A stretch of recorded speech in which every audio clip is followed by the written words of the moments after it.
اسلام آباد میں وفاقی بجٹ 2026-27 سے قبل سرکاری ملازمین نے اپنے مطالبات کی منظوری کے لیے احتجاجی تحریک کو مزید تیز کرنے کا اعلان کر دیا۔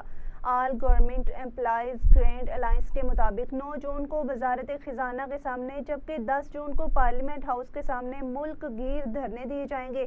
ان احتجاجی دھرنوں میں ملک بھر سے سرکاری ملازمین کے نمائندہ وفود شرکت کریں گے۔ تنظیم نے اپنے چارٹر آف ڈیمانڈ میں حکومت سے مطالبہ کیا ہے کہ 10 مارچ 2025 کے معاہدے پر فوری عمل درآمد یقینی بنایا جائے اور سرکاری ملازمین کے تمام مطالبات آئندہ وفاقی بجٹ میں شامل کیے جائیں۔ ملازمین کے اہم مطالبات میں ایڈ ہاک ریلیف الاؤنسز کو بنیادی تنخواہ میں ضم کر کے نیا پے اسکیل 2026 متعارف کرانا، کم تنخواہ دار ملازمین کی تنخواہوں میں 50% اضافہ اور conveyance medical house rent allowances میں 200% اضافہ شامل ہے۔